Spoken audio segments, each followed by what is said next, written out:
Pack your desk, brother announced. We need this space for real employees. I said nothing. I cleared my desk and left. By 8 a.m. the next morning, his company received an eviction notice. Because I'd owned the $14 million building since 2019. The panicked calls started before 9 a.m. But let me back up. Let me tell you how my brother Marcus built his entire empire on dismissing me. Marcus was always the success story. Harvard MBA at 24. VP at a Fortune 500 company by 28. Started his own tech consulting firm Apex Solutions at 30. My parents held him up like a trophy at every family gathering. Marcus closed a $3 million contract with Boeing. Marcus just hired his 15th employee. Marcus was featured in Seattle Business Magazine. And then there was me. The quiet one. The one who worked from home doing something with computers. The one who showed up to family dinners in jeans while Marcus wore custom suits. The one my father introduced as, our daughter, she does freelance work, with that apologetic tone that said we're not sure what went wrong with this one. I never corrected them. I never explained that my freelance work was actually a government contracting business specializing in cybersecurity infrastructure. I never mentioned the $8.4 million in contracts I'd secured with the Department of Defense. I never showed them my Forbes 30 Under 30 feature from 3 years ago. I was watching, testing, gathering evidence of exactly who would stand by me when there was nothing impressive to stand by. The results were conclusive. In 2019 I made a purchase. The Riverside Tower in downtown Seattle. 12 stories of prime commercial real estate. Purchase price, $14 million. I bought it through an LLC called Sentinel Properties. Clean, quiet, city. The building had several tenants. A law firm on floors 2 to 4. A marketing agency on floors 5 to 6. And occupying the premium top 3 floors with the best views of Elliott Bay. Apex Solutions. Marcus's company. He had no idea his little sister was his landlord. The property management company Cascade Realty handled everything. Rent collected automatically. Maintenance requests processed through standard channels. Marcus paid his $28,000 monthly lease like clockwork, never knowing where that money ultimately went. I kept one small office for myself on the 8th floor. Nothing fancy. Just a space to work when I needed to be in the city. The door had my name on it. Sarah Chin, consultant. Generic enough to be ignored. Marcus's employees walked past my office daily. Sometimes they'd nod. Most times they didn't notice me at all. That was exactly how I wanted it. Every Sunday we had family dinner at my parents' house in Bellevue. Marcus would arrive in his Tesla talking on his AirPods about deals and contracts. I'd pull up in my 7-year-old Subaru, usually 5 minutes late because I'd been finishing up actual work. Sarah, you're late again, Mom would say. Marcus has been here for 20 minutes. Sorry, Mom. Got caught up. Still doing the freelance thing? Dad would ask the same question every week. Still doing the freelance thing? Marcus would look up from his phone long enough to smirk. You know, Sarah, if you need a real job, Apex is always hiring. We need someone to manage our office supplies. I could probably get you $45,000 a year. The table would laugh. Good-natured ribbing between siblings, right? I'd smile and eat my dinner. I never mentioned that my last contract renewal with Homeland Security was worth $12.3 million over 3 years. I never mentioned that I'd just been invited to speak at the RSA conference on advanced threat detection. I never mentioned that my security clearance level was higher than anyone else at that table would ever achieve. I was testing them. How low would they let me sink in their eyes before someone asked a real question? Before someone said, Sarah, what do you actually do? The answer apparently was infinitely low. At Riverside Tower, things started shifting 6 months ago. Marcus's company was growing. He just landed a major contract with Amazon and needed to hire rapidly. His 3 floors were getting cramped. He started eyeing the 8th floor. My floor. That whole floor is basically empty, he mentioned to his CEO Trevor one day in the elevator. I was 3 feet away, invisible as usual. Just some random consultants who barely use the space. We should talk to property management about expanding. Trevor nodded. The lease rates are reasonable here. Way better than what we'd pay for Class A space downtown. They got off on the 10th floor, already planning their expansion. Neither one had acknowledged my presence. 2 weeks later, Marcus sent me an email. Not a text. Not a call. A formal email to my work address. Sir, Apex Solutions is expanding operations. We're in discussions with Cascade Realty about taking over the entire 8th floor. I know you have a small office there, but given that you work from home most of the time, this seems like an easy transition. We'll make sure you have access to a co-working space membership. WeWork is very nice. Let me know if you need help moving your things. Marcus. I read it 3 times. The tone was so casual. So absolutely certain that of course his little sister would give up her office space. Where else would she even need to be? I replied, I'll think about it. His response came in 4 minutes. Not really a negotiation, Sarah. This is a business decision.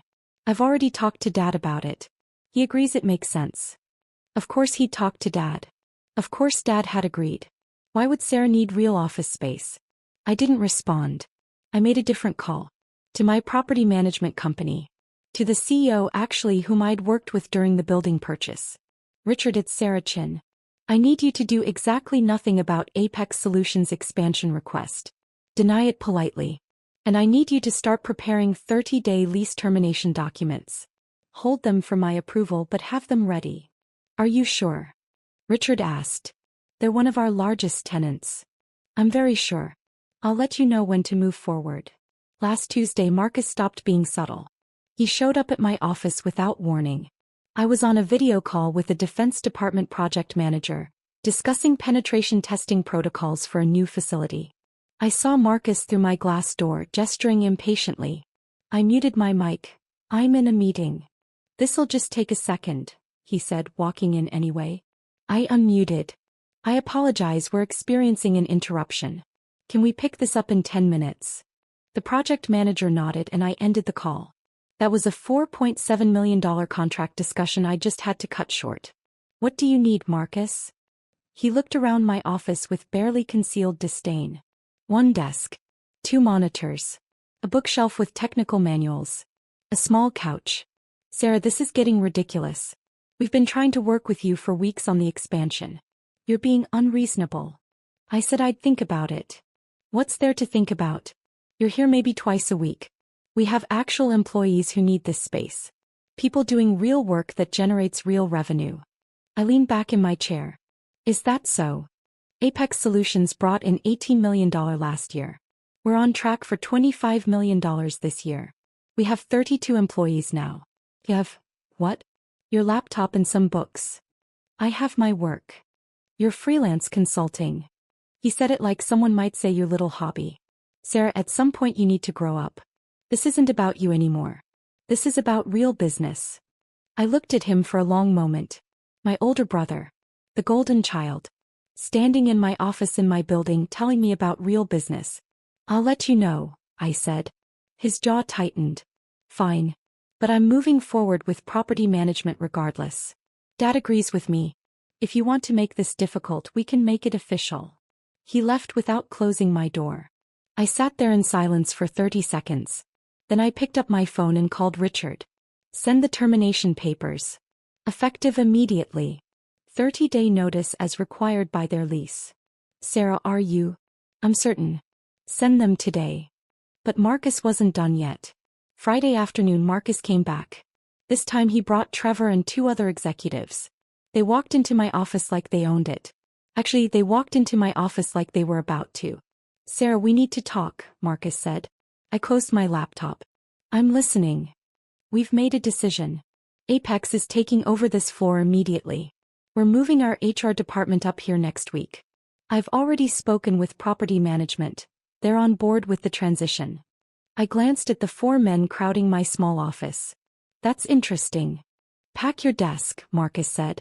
Those 3 words. We need this space for real employees. Trevor smirked. The other executives looked uncomfortable but said nothing. Pack your desk, Marcus repeated. Today. We're bringing contractors in tomorrow to start renovations. You can work from home. It's where you usually are anyway. I stood up slowly. I looked at my desk. My monitors. My bookshelf. The framed photo of me receiving my master's degree that no one in my family had attended because Marcus had a company retreat that same weekend. Today? I asked. Today. I'm not trying to be harsh, Sarah, but this is business. You'll understand when you have a real company someday. I said nothing. I opened my desk drawer and started removing my items. My notebooks. My backup drive. My coffee mug. I placed them in a cardboard box that Trevor helpfully provided, probably from their moving supplies downstairs. Marcus watched with his arms crossed. This is good for you too, you know. Maybe it'll motivate you to pursue something more substantial. You're 33 years old. Still doing freelance work. Mom's worried about you. I picked up the box. Anything else? Just leave your key card with reception on your way out. We're reprogramming access for this floor tonight. I walked to the door, then turned back. For the record, Marcus, I never needed this office. He smiled. I know. That's why this works out for everyone. No, I said quietly. You don't know anything. I left Riverside Tower at 4:47 p.m. on Friday afternoon. I placed my box in my car. I drove to my real office. The one in my house in Madison Park where I did 90% of my actual work. The house Marcus and my parents had never visited because they assumed it was probably just a small rental. It was a $3.2 million property I'd purchased in 2018. But they'd never asked, so I'd never mentioned it. I made one phone call on my drive home. Richard. Execute the termination. Effective immediately. 30 days starting today. Deliver the papers first thing Monday morning. Sarah, they're going to. I know exactly what they're going to do. That's the point. I didn't go to Riverside Tower on Monday. I didn't need to be there. Instead, I worked from home handling a video conference with Pentagon officials about a contract renewal. At 7:53 a.m. my phone buzzed. A text from Marcus. What the hell did you do? I ignored it. At 8:02 a.m. another text. Call me right now. I declined the call that came 30 seconds later. At 8:15 a.m., my phone started ringing continuously. Marcus. Trevor. My father. My mother. Marcus again. I finished my Pentagon call at 9 a.m. then checked my messages. Marcus had left 4 voicemails. I listened to the last one. Sarah, I don't know what you did or what strings you pulled, but Apex just received an eviction notice. 30 days to vacate Riverside Tower. Our lawyers are looking at it right now, but it's ironclad. They're saying the building ownership wants us out. This is insane. We have contracts. We have rights. Call me back immediately. There were 17 text messages. I read them in order, watching the progression from confusion to anger to panic. 8:04 a.m. What did you do? 8:18 a.m. This isn't funny. 8:33 a.m. Our lawyers say the eviction is legal. 8:41 a.m. Dad is calling you. 8:55 a.m. We have 32 employees. We can't just move. 9:02 a.m. Sarah, please call me. 9:07 a.m. We need to talk about this.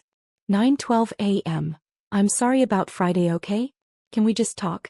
I made myself a coffee. I checked my email. Another contract had come through. The Department of Energy wanted a security audit.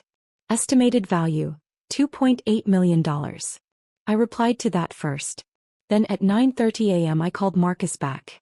He answered on the first ring. Sarah, thank God. What is happening? Did you talk to property management? Did you file some kind of complaint? No complaint, I said. Just a business decision. What business decision? What are you talking about? I'm talking about Sentinel Properties LLC exercising its right to terminate a lease with proper notice. It's all in the paperwork you received. Silence. Long enough that I thought the call had dropped. Sentinel Properties, he said slowly. The ownership company. Yes. Sarah. His voice had changed completely. Sarah, what are you saying? I'm saying I own Riverside Tower, Marcus. I bought it in 2019 for $14 million. You've been my tenant for 5 years. And now you're not. More silence. That's impossible. You don't have that kind of money. You do freelance consulting. I run a government contracting firm specializing in cybersecurity. Last year's revenue was $31 million. I have active contracts with the Department of Defense, Homeland Security, and 3 intelligence agencies. I hold a top-secret SCI clearance, and I own the building your company operates from. I could hear him breathing on the other end of the line. 5 years, I continued. 5 years of rent checks.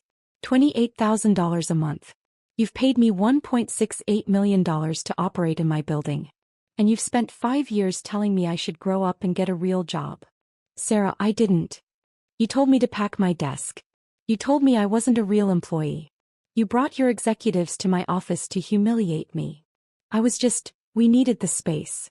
You needed MY space. An MY building. And instead of asking respectfully, instead of treating me like an equal, you decided to treat me like an inconvenience. Sarah, please. We can fix this. We can. The eviction stands. You have 30 days. We have contracts with Amazon. With Microsoft. We can't just move. Do you know what this will cost us? I know exactly what it will cost you. I've read your financials. They're filed publicly.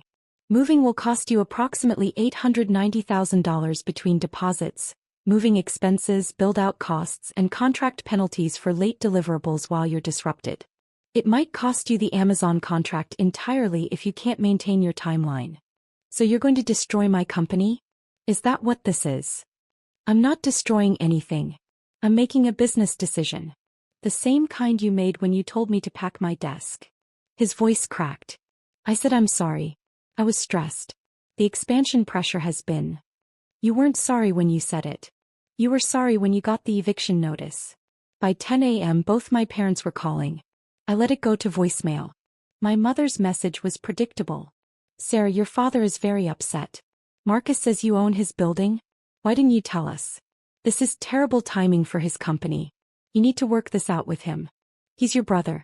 Call me back. Not congratulations on building a successful company. Not we're proud of you. Just you need to work this out with him. My father's voicemail was more direct. Sarah, this is ridiculous. Whatever point you're trying to make, you've made it. Now fix this situation with Marcus. He has employees depending on him. Don't let your feelings about needing an office ruin his business. My feelings about needing an office. That's what they'd reduced it to. I didn't call back.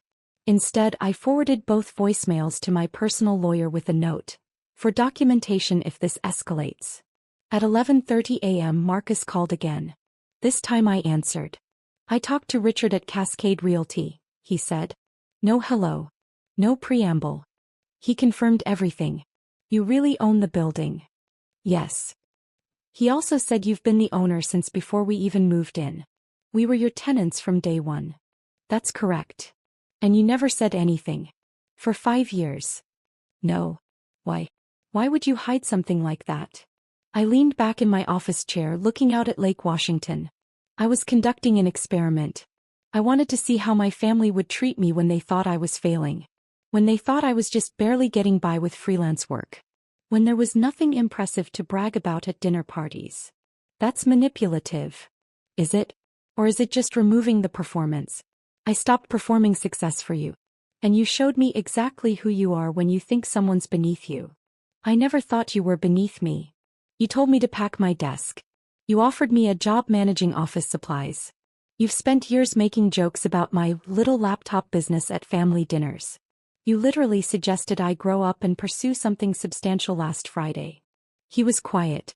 For the record, I continued, my company's revenue is substantially higher than Apex Solutions. My contracts are with federal agencies, not regional businesses. My clearance level means I work on projects you'll never even know exist. And I did it all while you and mom and dad assumed I was failing. Sarah. The eviction stands.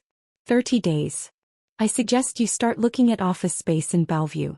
Class B buildings are running about $32 per square foot right now. You'll need about 15,000 square feet for your current team size. Budget around $40,000 per month, plus first month, last month, security deposit and build-out costs. You should also talk to your Amazon contract manager about the potential timeline impact. You're really doing this. I really am. What do you want? Name your price. We'll pay higher rent. There's no price, Marcus. This isn't a negotiation. You made it very clear on Friday that you don't respect me, my work, or my presence. So now you don't get to benefit from my property. Please, Sarah, please. Think about my employees. They didn't do anything to you. Your employees will be fine. They'll move with you to your new location. You'll absorb the cost and recover. Apex will survive. But you'll survive knowing exactly what it cost you to treat your sister like she was worthless. I hung up. By Wednesday, my parents had demanded a family meeting. At their house. Mandatory attendance. I showed up on time. Marcus was already there, looking like he hadn't slept in days. Sarah, my father started, we need to resolve this situation. There's nothing to resolve. Marcus has his eviction notice. He has 27 days remaining. You can't actually expect him to move his entire company. I expect him to honor the lease termination the same way he expected me to clear out of my office with zero notice. My mother jumped in. Sarah, honey, Marcus said some things he regrets. But you're talking about hurting his business. His employees. Their families.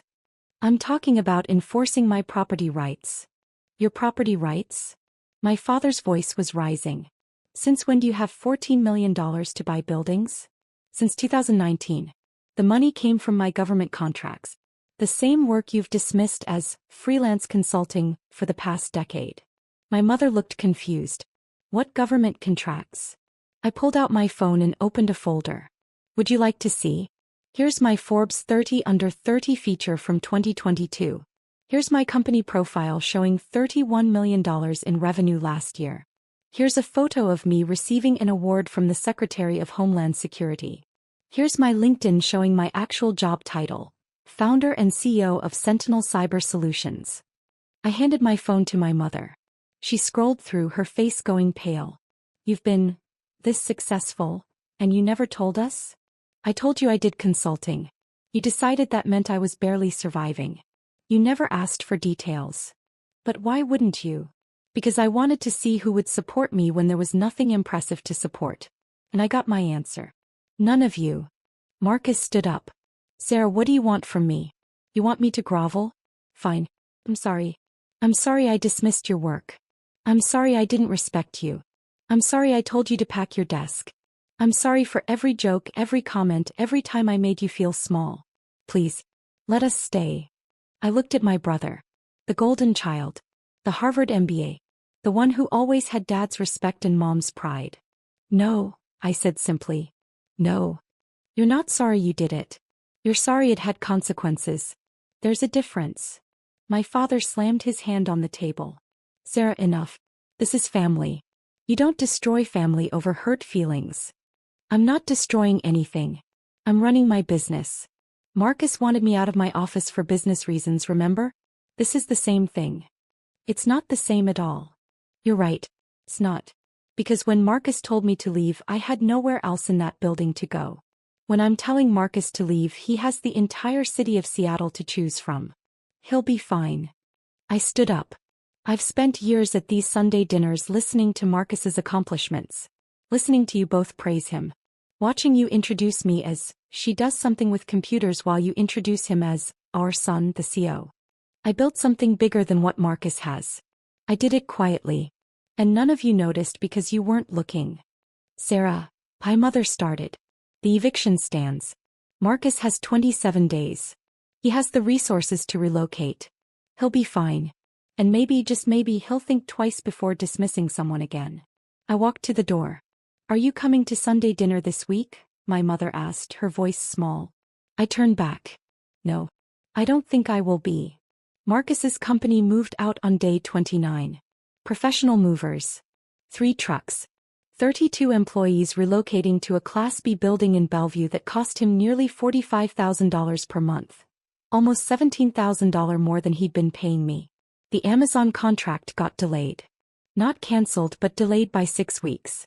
That cost him about $230,000 in penalty clauses. Total cost of telling me to pack my desk. Approximately $1.1 million. I got one email from him after they moved out. I understand now. I hope someday you let me try to make this right. I didn't respond. My parents called a few times. My mother left voicemails saying she didn't know how successful I was. My father sent texts saying I'd made my point and should move past this. I didn't respond to those either. But I did get other responses.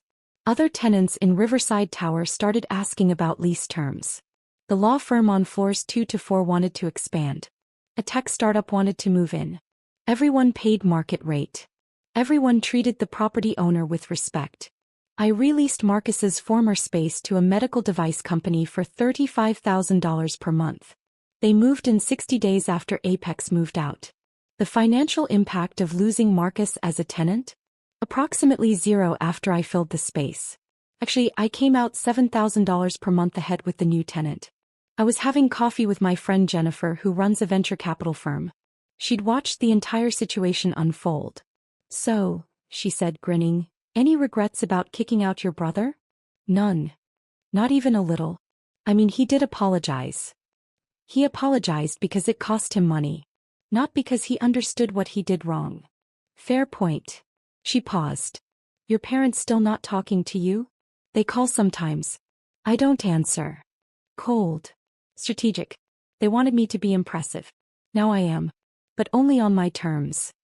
"Have you thought about what happens if Marcus actually changes? If he genuinely learns from this?" "I considered it. If that happens, I'll reevaluate. But I'm not holding my breath." "What about you? How are you doing with all of it?" I thought about that question. Really thought about it. Honestly, better than I've been in years. I spent so long trying to earn respect from people who'd already decided I wasn't worth respecting. Now I'm just free. I do my work. I run my business. I own my success. And I don't perform for anyone anymore. That's pretty healthy, actually. Therapy helps. I smiled. That and having $14 million in real estate. We both laughed. My phone buzzed. A text from an unknown number. "This is Marcus. I know you probably won't read this, but I wanted you to know I've been seeing a therapist. Working on some things. I don't expect forgiveness. I just wanted you to know I'm trying to understand where I went wrong. Not just with the building. With everything." I showed Jennifer. "You going to respond?" she asked. "Not yet. Maybe not ever. He's working on himself because he finally faced consequences. That's good for him. But I don't owe him my presence in his growth journey." Stone cold. No. Just clear boundaries. There's a difference. I finished my coffee and stood up. "I have a meeting with a Homeland Security director in an hour. New contract. Estimated value, $6.2 million. Jesus. And your family thought you needed a job managing office supplies." "They did. Past tense. Now they know exactly what I do. And exactly what it costs to underestimate me." I walked out into the Seattle afternoon. My car was parked in my reserved spot at Riverside Tower. My building. My business. My success. All of it earned. None of it given. And not one single person could tell me I didn't deserve it. I wasn't hiding anymore. I was just done performing for people who wouldn't applaud anyway. The golden child had been tarnished. And the dismissed daughter was finally completely free.